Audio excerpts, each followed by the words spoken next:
Our next guest is an Emmy-nominated actor you know from shows such as American Horror Story and Heroes and movies like Star Trek, Snowden, and The Boys in the Band. He's currently starring in Brilliant Minds, which airs Mondays at 10 right here on NBC. Let's take a look.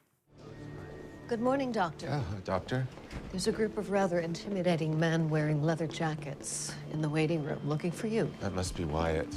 Friend of yours? No. My patient and my mechanic. Is he in a gang? If by gang you mean group of distinguished gentlemen who share passionate enthusiasm for motorcycle riding, then yes, he's in a gang called the Hudson Rider. You know what? Don't worry about it. Please welcome back to the show, Zachary Quinto, everybody.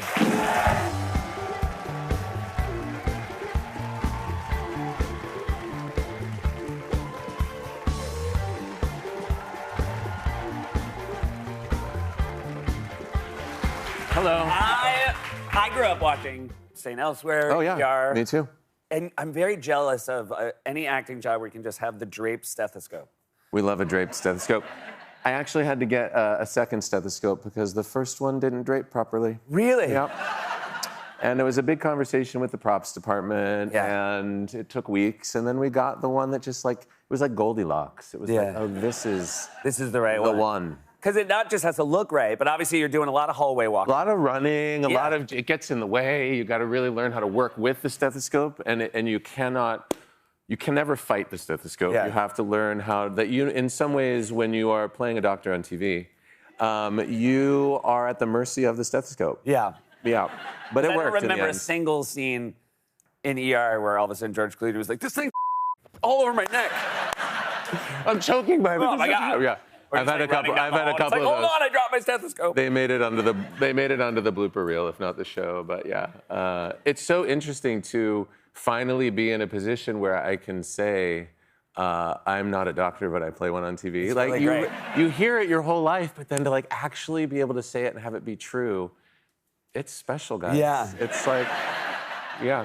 I almost feel like they should say in acting class, that's one of the things to aspire to. Being able to say that. It's a benchmark. I didn't know it was a benchmark until I hit it, but then once I hit it, I was like, oh, wait a minute. I actually can say this and it's true. Yeah. And then you called around some other TV doctors and you were like, is this as cool as I think it is? And Exactly, they're like, yes. yeah. Hugh Laurie is obsessed with knowing that he played a doctor on TV. Yeah. Donna Murphy. Donna Murphy. Plays your mother. Plays my mother. But you have history. We have history. Donna Murphy and I worked together when I was 14 years old, so 33 years ago, in Pittsburgh, Pennsylvania, where I grew up, and I started performing at the Civic Light Opera. Donna Murphy and I were in a production of Oliver, and now I play Oliver Wolf, and she plays my mother.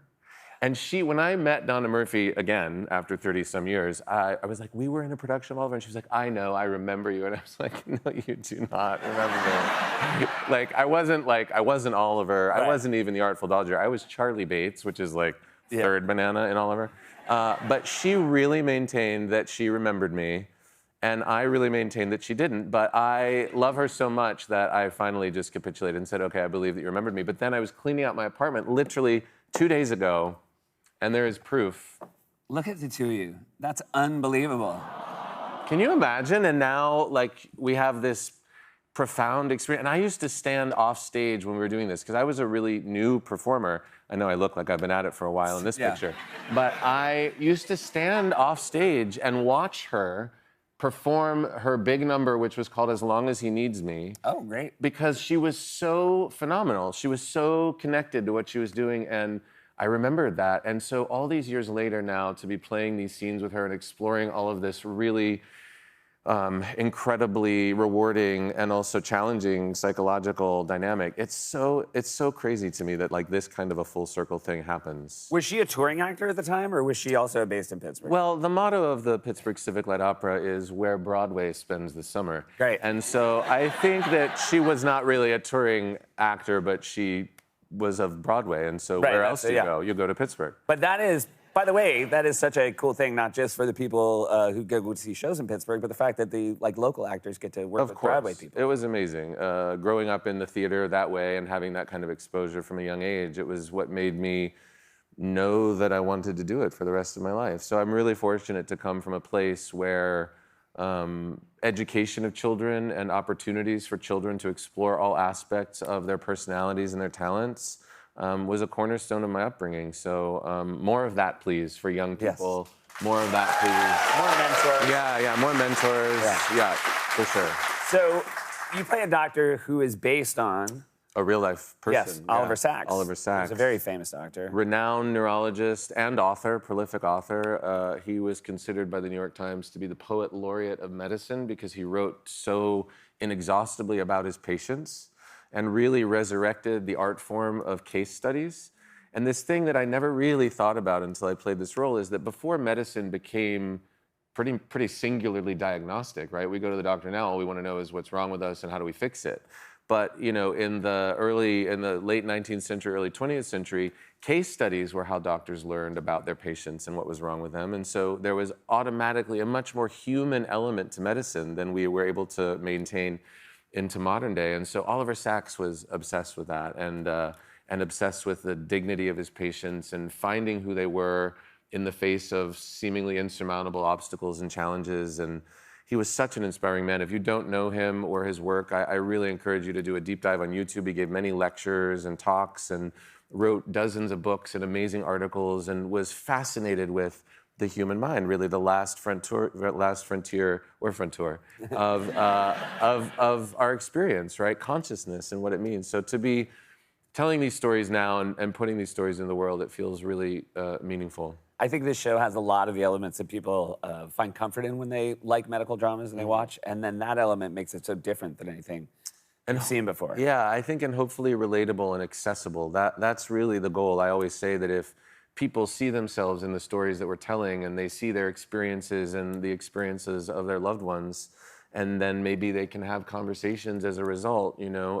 Oftentimes the cases that we're dealing with on our show have no clear fix or solution or cure, and so it really does become about adaptability and evolution, and those are things that I think people can really relate to, particularly when it comes to neurological diseases, disorders, and mental health. And so I feel really, I've played a lot of dark and nasty and twisted characters in my career, and my own personal evolution has really led me from a place of my own journey through the dark into the light. And so I feel like there's no mistake that now I'm putting a show out into the world that, like, spoiler alert, but I'm not gonna like skin someone alive in the middle of the season or like try to steal their powers when I'm working on their brain. Like there really is just an anchor of compassion and generosity in this character, and I feel really grateful to be putting that story into the world, particularly right now. I think that's a very good thing, too. For giving us all to watch. And I'm very excited you and Shailene Woodley are going to be on here, right? She was just here, and we talked about, she was very excited to be going. I mean, for her, it'll be her first. Yeah, it's her theater debut, really. Yeah. And Shailene and I did a movie together that we never acted in together. So the only time I met her was when we were promoting the film, which felt so weird because I was like, yeah, it was great. I don't know her.